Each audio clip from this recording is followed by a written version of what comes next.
Halo bro, balik lagi sama gue Koko Brewok. Di video kali ini gue bakal ngelanjutin curhatan pedagang episode yang kedua. Nah, kenapa gue lanjutin segmen ini? Karena cukup menarik juga. Karena dari kalian nontonnya tuh cukup panjang ya. Berarti orang banyak yang menaruh minat di sini. Atau mungkin banyak juga yang relate dengan kehidupan mereka. Nah, di video kali ini gue bakal bahas yaitu adalah customer. Bukan customer sih, calon customer yang ngerasa dia tuh paling spesial dan paling harus dimengerti. Gue yakin untuk kalian yang berdagang dengan cara via WhatsApp, pokoknya dengan sesuatu yang kalian bisa berinteraksi, bisa chatting, pasti ngalamin kasus ini. Oke, langsung ke kasusnya aja.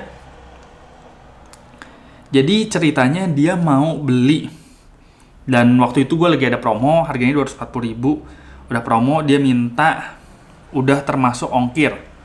Itu termasuk ongkir aja bro, kasihlah promo untuk aku. Rencana aku mau pakai sampai 6 bulan. Nah, kalian pasti dapat yang kayak gini, kayak, bang, please promo dong. Atau bro, please kasih promo. Gue pasti langganan sama lu. Gue kasih tahu, ketika orang udah kayak gitu, fix itu orang gak akan langganan. Gue ya kasih tahu 100%. Karena gue udah ngalamin bertahun-tahun, orang yang kayak gitu tuh gak akan langganan. Dan ketika lu kasih diskon, itu kemungkinan belinya pun menurut gue sekitar 20%. Jadi dia kayak cuman, oke, gue dapet diskon, toko ini dia ngasih diskon, dan akhirnya nggak beli, itu orang iseng doang. Itu dari yang gue alamin ya. Nggak 250 aja sama ongkir, kas. Sama ongkirnya. Ini aku lagi kena musibah bro.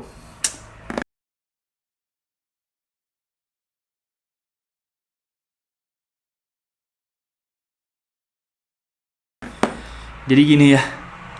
Yang pertama, kenapa penjual harus ngasih spesial ke satu orang gitu? Lu siapa? Apakah lu anak presiden atau lu influencer? Even lu misalnya influencer atau anak presiden pun, ya mungkin anak presiden kita kasih gratis lah. Tapi pasti kita minta feedback, kita minta exposure, atau kita minta misalnya bukti chatting atau apa segala macam dan bisa kita post supaya kita pun dapat keuntungan. Itu pasti. Atau misalnya influencer, kita pun pasti pilih-pilih influencer. Ketika kita ngasih gratis atau kita bayar atau apapun, pasti kita pengen, anggaplah kita ngasih gratis, pasti kita pengen ada exposure yang bagus gitu. Kita pengen ada timbal balik, lu dapet gratis, gue dapet traffic dari lu gitu. Pasti, itu tuh pasti banget. Gak mungkin pedagang atau pengusaha ngasih for free, itu gak mungkin banget. Berikutnya adalah, dia mau beli sampai 6 bulan katanya. Bakal pakai 6 bulan. Dan minta diskon di awal. Kenapa gak dibalik misalnya? Kenapa gak dia beli bulan pertama sampai bulan kelima tuh harga normal, dan bulan pembelian ke-6, berarti bulan ke-6 itu kita kasih diskon gede-gedean bahkan sampai rugi gitu istilahnya. Kenapa? Karena dia nggak mau pasti. Karena dia nggak akan beli sampai bulan ke-6 itu. Dan berikutnya adalah aku lagi kena musibah bro. Aduh, ini sih klasik banget ya. Ya terus urusannya sama gue kena musibah apa gitu. Terus kalau lu kena musibah gue harus kasih diskon gitu kan, nggak juga ya. Musibah lu ya musibah lu, musibah gue ya musibah gue gitu. Di dunia dagang tuh nggak kenal yang namanya lu kena musibah atau apapun, itu nggak peduli ya. Nah ini sedikit balik aja, misalnya kalau berlangganan, itu pun biasa dikasih diskon itu ke pelanggan yang lama. Misalnya orang yang udah beli misalnya 5 kali, 7 kali, mungkin akan dapat diskon, itu pun mungkin ya. Kalau memang ada programnya, biasanya bentuknya tuh kayak loyalty kayak gitu loh. Jadi nggak mungkin kalian di pembelian pertama langsung dikasih diskon, kecuali memang kalau tokonya lagi ngadain promo. Tokonya lagi ngadain promo, lu datang di situ ya lu langsung dapet diskon. Tapi itu kan diskon toko. Tapi kalau diskon spesial biasanya dikasih tuh ke customer yang emang loyal. Kalau memang ada programnya, balik lagi ya, belum tentu juga ada programnya. Misalnya kalian belanja ke Carrefour gitu. Tiap hari kalian belanja ke Carrefour. Itu belum tentu kalian dapet diskon kalau memang nggak ada programnya. Mungkin kalian cuma jadi ramah, cuma jadi kenal sama mbak sama emas yang ada di Carrefour, mungkin itu ya. Nah, dan ini gue bahas yang ini aku lagi kena musibah. Nah, jadi ini gue cerita sedikit. Di akhir 2019 itu keluarga gue bokap nyokap mutusin untuk ganti mobil operasional di rumah, mobil yang biasa kita pakai, karena memang udah cukup banyak yang harus diperbaiki ya. Dan harga mobilnya pun udah turun banget. Misalnya harga mobil tinggal waktu itu sekitar kurang lebih 70 juta. Udah mobil tahun 2010 ya, udah terlalu banyak perbaikan yang waktu itu harus dilakuin sekitar 12 juta, udah 1/6-nya. Dan kedepannya pasti akan ada perbaikan lagi, karena memang mobilnya udah lama juga, waktu itu kita juga nggak rajin servis. Dan akhirnya kita mutusin untuk jual mobil itu, kita ambil mobil baru di sekitar akhir tahun 2019. dengan cicilan 1 tahun supaya nggak terlalu berat lah kalau cash. Nah di awal 2020 siapa yang tahu COVID datang, cicilan tetap jalan gitu, bisnis drop pasti. Ketika COVID tuh sekitar bulan April, Mei, Juni gitu bisnis benar-benar drop, apalagi bisnis yang kayak restoran kayak gitu kan drop banget. Kebetulan bokap gue bisnisnya restoran di Bali, itu kan drop banget. Dan kita pakai cicilan melalui bank BCA. Itu bank nggak peduli mau lu kena musibah, lagi ada COVID gitu, musibah massal gitu. Ketika cicilan datang, auto debit jebret potong.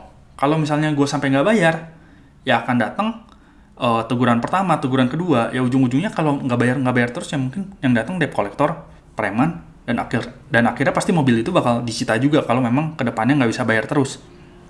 Jadi orang tuh nggak peduli gitu, lu mau kena musibah, bisnis lu mau sepi, mau apa, lu musibah.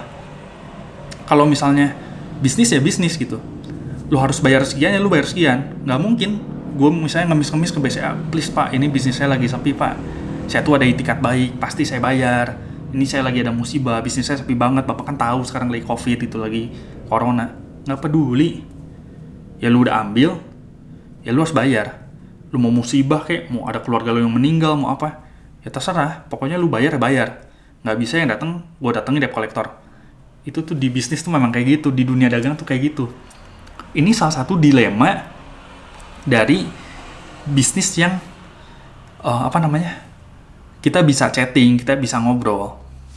Kenapa tetap ada sistem kayak gini? Karena nggak semua orang itu ngerti, nggak semua orang itu belanja tuh langsung oke, gue cari yang paling murah, gue beli. Nggak semuanya kayak gitu. Kasusnya adalah ketika gue beli kamera yang gue pakai untuk bikin video ini. Itu gue beli kamera lebih mahal 3-4% dari harga pasar. Dari harga yang beredar lah. Gue beli di satu toko yang memang dia lebih mahal. Waktu itu kalau nggak salah harga kameranya pasaran di sekitar 14 juta. Dan gue beli di sekitar 14,5-an. Kenapa gue beli lebih mahal? Karena gue cari penjual yang dia ramah dan dia bisa ngajarin gue secara basic gimana cara pakai kamera. Karena waktu itu gue bener-bener buta banget, nggak pernah punya kamera, jadi nggak ngerti sama sekali. Dan gue juga orangnya cukup gaptek, jadi untuk belajar sendiri, untuk ngulik agak susah lah. Tapi ketika udah dikasih tahu basic, seenggaknya pengoperasian yang simple-simple tuh bisa pakai, gimana nyalainnya, gimana mode video, gimana mode foto, segala macem. Itu gue diajarin sama tukang yang jualnya, sekitar 1-2 jam lah. Dia mau ngajarin gue, dan memang harganya sedikit lebih mahal. Lumayan loh, sekitar beda 3-4% dari harga 14 juta, itu kan sekitar 500 ribuan tuh lumayan banget. Nah, kenapa gue ngambil yang lebih mahalnya tadi? Karena bisa ngobrol, bisa konsultasi. Karena gue termasuk istilahnya customer yang nggak ngerti. Dan di bisnisnya juga sama. Banyak juga customer yang nggak ngerti, atau misalnya dia memang mau konsultasi. Misalnya pemakaian untuk brewok atau pemakaian untuk rambut, mungkin dia jadwalnya sibuk, atau dia pengen dicat, atau dia ada pergantian jadwal, atau dia misalnya mau makainya sehari sekali aja, itu kan dia akan banyak nanya gitu. Makanya kenapa orang bakal tetap ngelakuin yang namanya bisnis dengan adanya chatting, walaupun ya resikonya kayak gini, pasti ada customer yang minta spesial segala macam, yang minta paling dimengerti lah.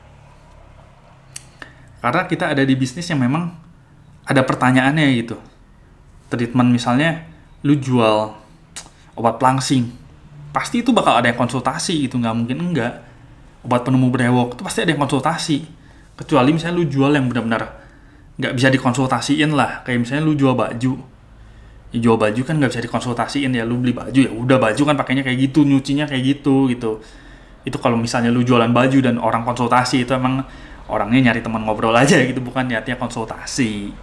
Oke, jadi videonya segini aja. Gimana kalian yang udah mulai jualan atau mulai dagang? Apakah kalian pernah nemu customer yang kayak gue gitu?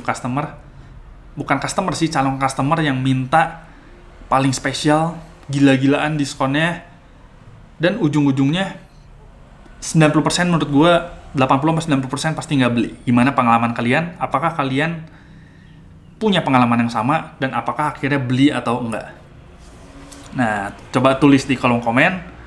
Dan menurut gue agak repot juga sih ketika semua minta diskon, lu nggak akan ada standarnya, jadi pusing juga. Nanti semua ngaku-ngaku kenalan, semua ngaku-ngaku minta diskon, semua ngaku-ngaku udah pernah beli, tahu dari si A, tahu dari si B, dan lu nggak bisa konfirmasi juga, lu nggak tahu kebenarannya. Oke, segini aja videonya. Gua Koko Brewok pamit dulu. Ciao.